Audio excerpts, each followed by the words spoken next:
Hey, good morning and welcome from Split, Croatia.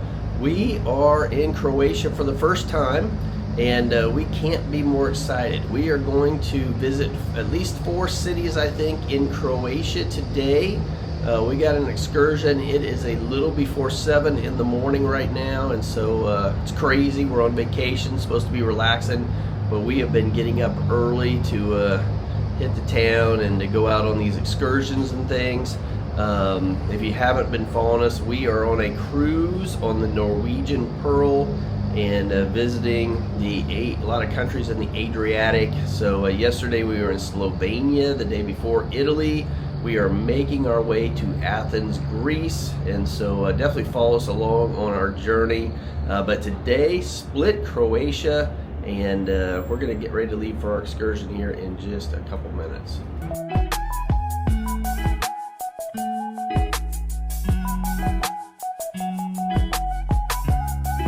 Welcome to Croatia, a stunning gem in southeastern Europe, nestled along the Adriatic Sea.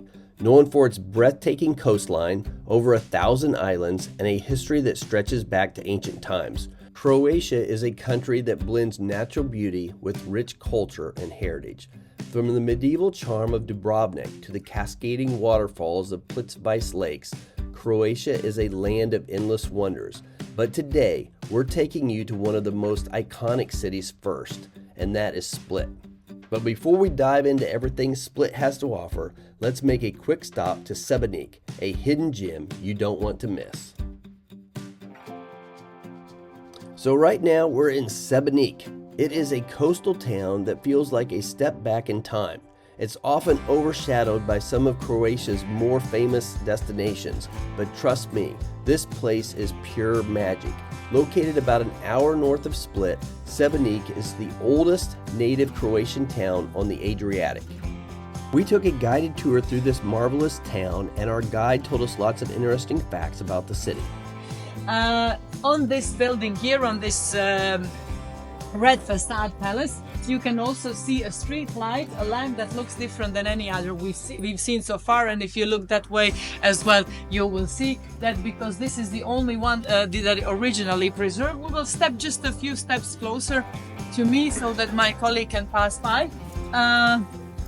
The city of Šibenik was actually one of the first European cities, end of the 19th century, that already had electrical lights on the streets, and this was all actually running by the patent of Nikola Tesla, the exchanging electricity. And on the Krka River, the one that I was mentioning earlier, was the first hydropower plant, European hydropower plant designed with an implemented patent of Nikola Tesla with the exchanging electricity. So when they built, of course, the hydropower plant, one of the reasons was actually to supply the city with the electrical lights. Walking through the streets of Sibenik feels like stepping into a living museum. The town is a maze of narrow cobblestone alleys lined with centuries-old stone buildings, each with its own story to tell. The streets are quiet and shaded, with laundry lines strung between windows and flower pots bursting with vibrant colors on every corner. So right now we are on a tour of Sibenik, Croatia. We are walking through the old town and just went to a cathedral. That was pretty cool. Can't wait to show you that to you. There was a lot of ornate detail at this cathedral. So Sibenik, Croatia, pretty cool.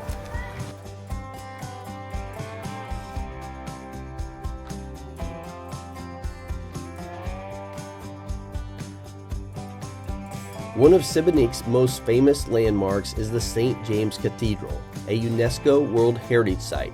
This 15th century masterpiece is made entirely of stone, and its intricate details, especially the line of carved human heads around the exterior, are absolutely fascinating.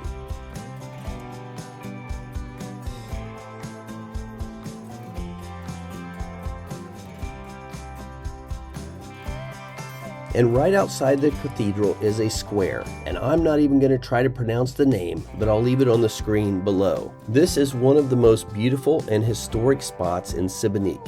Surrounded by stone buildings and narrow alleys that lead into the heart of the old town, the square feels like a step back in time. The square is a social and cultural hub of Sibenik. It's a place where locals and visitors alike gather to admire the grandeur of the cathedral, sip coffee at one of the nearby cafes, or simply soak up the atmosphere of this historic town. But definitely the highlight of the square is, of course, the Cathedral of St. James. Its striking stone facade dominates the space, and if you look closely, you'll notice that Sibenik streets are a blend of old and new. Sibenik is also known for its fortresses, which were built to protect the city from Ottoman invasions. The two most famous are St. Michael's Fortress, which offers incredible views of the Adriatic, and St. Nicholas Fortress, which guards the entrance to the Sibenik Channel. Sibenik is a town that invites you to slow down and explore, and let its charm wash over you. Whether you're wandering without a plan or heading to a specific destination, Sibenik streets have a magical way of making every step feel like part of an adventure. But now it is time for us to leave Sibenik and drive to Trogir. This is a journey through some of the most stunning landscapes in Croatia, and the drive is about 30 miles long. Trogir is an ancient town, and it has a UNESCO-listed old town sitting on a tiny island connected to the mainland by bridges. The sight of Trogir's stone walls, bell towers, and medieval charm will have you reaching for your camera even before you park. Our first stop here was the Cathedral of St. Lawrence, and this is the crown jewel of Trogir's historic center and one of the most impressive examples of Romanesque Gothic architecture in Croatia. He was the best one in his art, so practically that was his judgment, that is the way he saw himself, so definitely he was not a modest person, but modesty with art, I think it doesn't actually suit one the other. So this is all marble, it's not limestone, it was. So the Cathedral of Šibenik, the Cathedral of Trogir of St. Lawrence is still an active church, but it's not a cathedral anymore because Trogir today belongs to the split central Dalmatian diocese, so practically the cathedral is today in the neighboring split, the last practically cathedral that we will be then seeing today. Construction on this cathedral started in the 13th century. And this cathedral reflects a blend of artistic styles that evolved during the Middle Ages.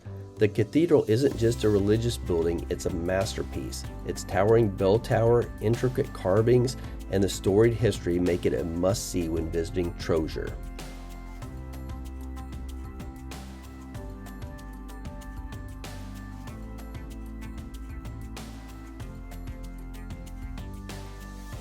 As soon as you leave the cathedral, you are immediately in the city square, and this is where we are treated to some Croatian singers.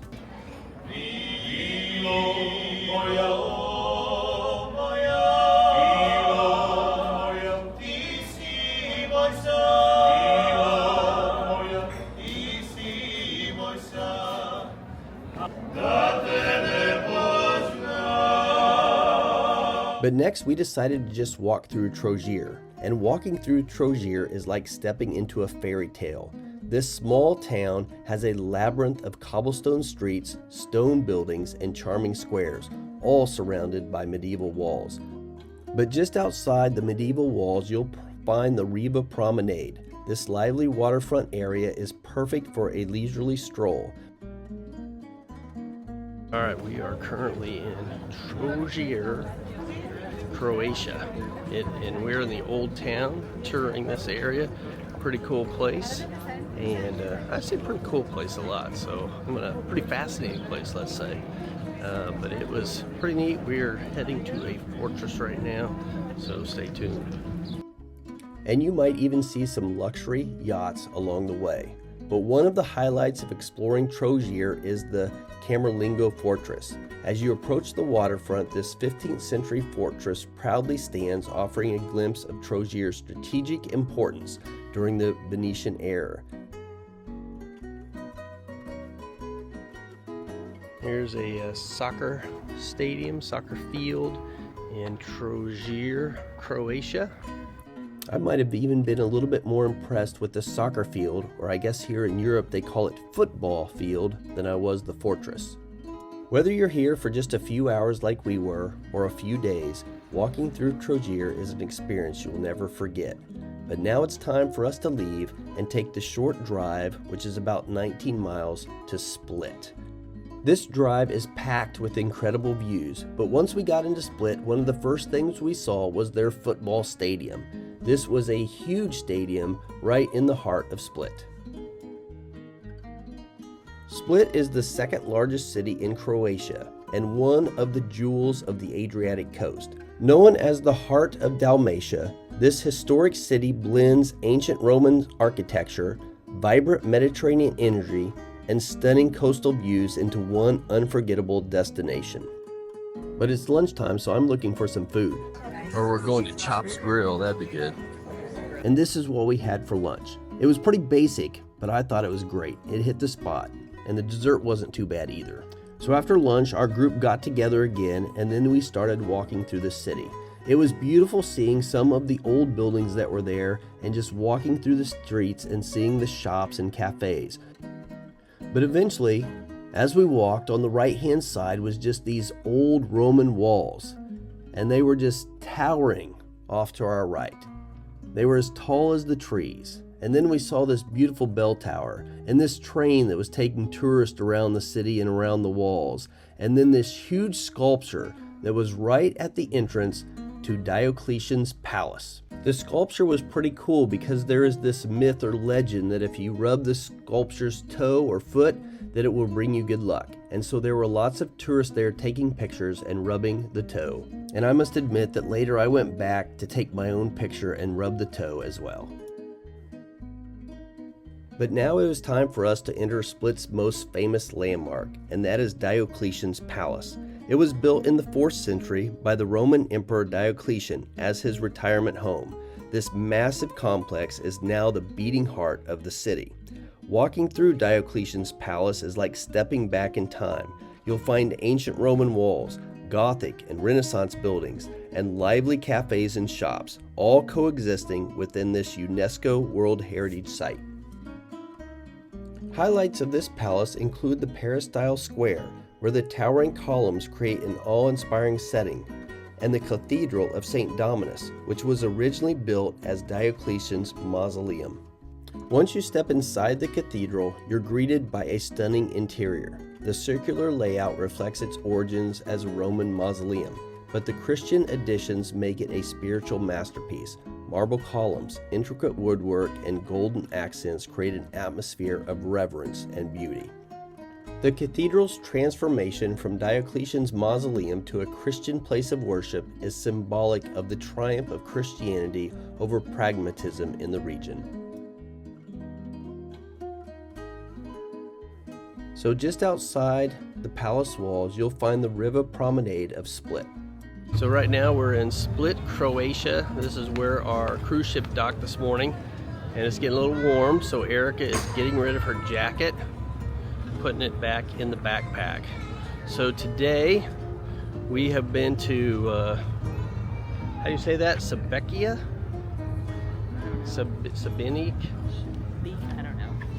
It was early in the morning. Šibenik, I think. Okay. And then Trogir? Trogir. And now we are in Split. This is in the Dalmatian area of Croatia. So Erica's done. So the river promenade is a lively waterfront area lined with palm trees, restaurants, and cafes. It's the perfect place to relax with a coffee or a glass of Croatian wine while watching the boats come and go from the harbor.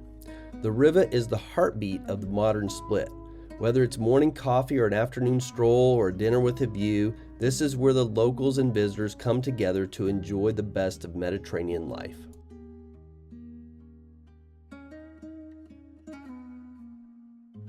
But Erica decided she wanted to do some shopping while we were here.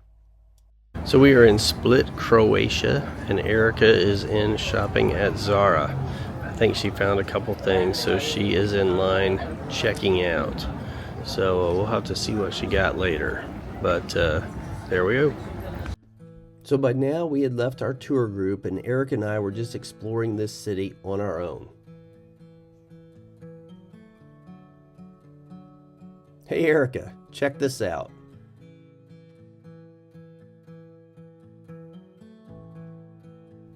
So one of the places we wanted to visit again after our group tour was over was Diocletian's Palace, and so we went there on our own. For Game of Thrones fans, Split's Diocletian's Palace is a must-visit destination.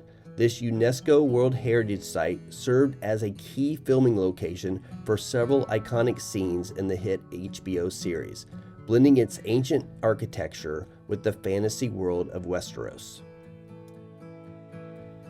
If you're a die-hard fan, there are plenty of guided tours available that highlight Game of Thrones filming locations in and around Split. These tours not only take you to key scenes, but also share fascinating behind-the-scenes stories about the production process and how the palace was transformed. What makes the connection between the Game of Thrones and Diocletian's Palace so special is how it blends real-world history with fantasy. Built in the 4th century as a retirement home for Emperor Diocletian, this palace has stood the test of time and now carries the legacy of both Roman emperors and fictional queens. For fans of the show, exploring Diocletian's Palace is like walking into Westeros. But even if you're not a fan, the history and architecture of this ancient site make it one of the most incredible places to visit in Croatia. One of the most memorable filming locations is the basement of Diocletian's Palace. These well-preserved underground chambers were used as Targaryen's throne room and the storage area for her dragons. So this is the area where the dragon scenes were filmed in the Game of Thrones, we were told. Have to go back and watch that part. This is where they just threw their trash for so many years. Yeah, that's crazy. And they just threw all the relics in here? We then headed back out to the river promenade again and saw a little model of Diocletian's Palace, and then we did a little shopping on the street. They had all of these it's almost like a flea market vendor booth place set up, and they had t-shirts, little knickknacks, and all kind of things with the Split Croatia that you could buy. But then it was about time for us to head back to the ship. And so we walked along the beautiful waterfront as we made our way back to the Norwegian Pearl. Well, we are wrapping up our day in Split, Croatia. We visited, this morning I said I thought we were going to visit 4 towns, but we visited 3 towns or cities here in Croatia. And I'm not going to go into the pronunciation of them because you guys probably saw that I butchered those earlier, I'm guessing. But the one I can pronounce is Split. We are here in Split and getting ready to leave. Tomorrow we'll be going to Montenegro, another country that I've never been to before. And then the day after that we'll be back in Croatia. And so we're going to sign off here from Split, Croatia. Hope you enjoyed this content. If you're liking it, please hit that subscribe button below and also give us a like. If you've ever been to this part of the world, Slovenia, Croatia, Montenegro, Italy, we're going to head to Greece a little bit later on in our trip. So leave us a comment. Tell us what your favorite country is here and why, and what your favorite place to visit is, and we'll try to hit that sometime soon. All right, thanks for watching. Have a great day.